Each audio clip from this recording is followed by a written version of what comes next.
Aujourd'hui, nous allons voir l'insuffisance rénale du chat et du chien. Quelles sont les causes, quels sont les symptômes, comment on fait le diagnostic, est-ce une maladie grave, les traitements, la prévention, c'est tout de suite après ça.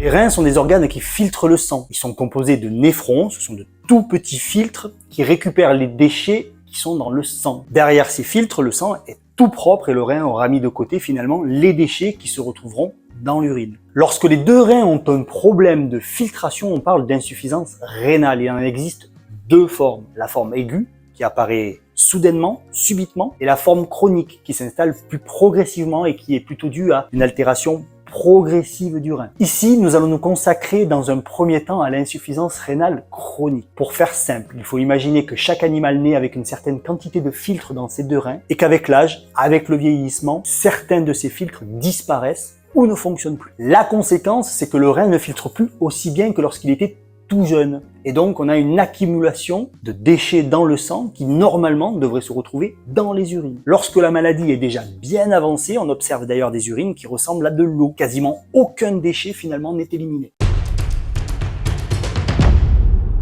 Les principaux symptômes sont un amaigrissement, une fatigue, un animal exigeant, difficile au niveau de la nourriture, un poil pas très joli, des vomissements, des diarrhées et d'autres symptômes.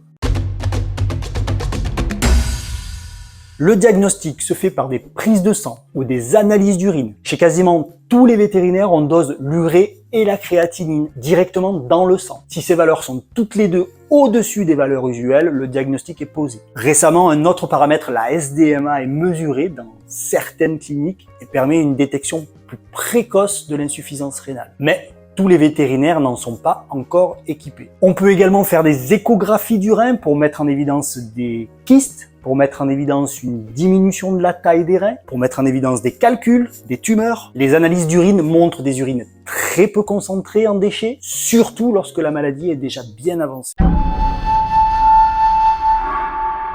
Les traitements sont malheureusement très limités. Il est très difficile de restaurer des filtres qui ont été détruits. Il faudrait réaliser une greffe des reins, c'est-à-dire les changer complètement. À ma connaissance, cela n'existe pas en médecine vétérinaire. Donc le principe du traitement est de préserver les derniers filtres présents dans le rein et de diminuer les toxines dans le sang avec une alimentation adaptée. Ce sont des aliments dits diététiques et qui ont été élaborés pour diminuer les effets de cette maladie.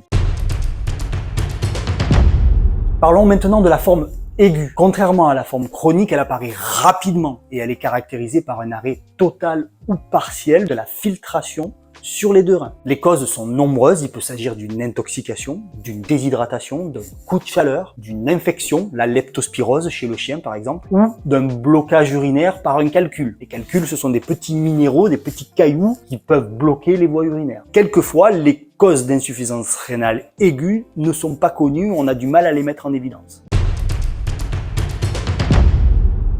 Concernant les symptômes, on retrouve donc du jour au lendemain, subitement, de la fatigue, de l'anorexie ou de la dysorexie. La dysorexie, c'est le fait que votre animal finalement mange, mais pas comme d'habitude. On retrouve fréquemment des vomissements, on peut trouver de la fièvre si la cause est une infection, de la déshydratation, notamment si les vomissements sont intenses, de la diarrhée. Les reins peuvent aussi être sensibles au toucher et on peut éventuellement trouver des urines de couleur anormale.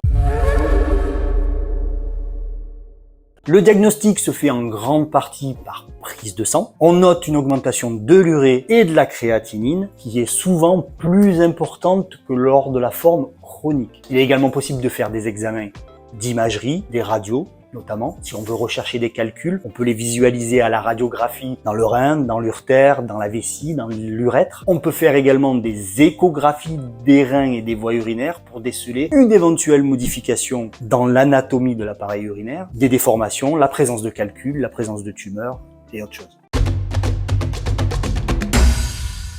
Les traitements vont dépendre en grande partie de la cause, mais dans la grande majorité des cas, on met votre animal sous perfusion. C'est quasi systématique pour remettre en fonctionnement la filtration rénale et réhydrater. Si des vomissements interviennent, nous pouvons utiliser bien sûr des antivomitifs. Si on observe des calculs qui bloquent, il faut les retirer pour que les voies urinaires redeviennent perméables et que la filtration reparte. Si la cause est une infection bactérienne, on utilise bien sûr des antibiotiques adaptés. Si c'est une intoxication, on cherche un éventuel antidote.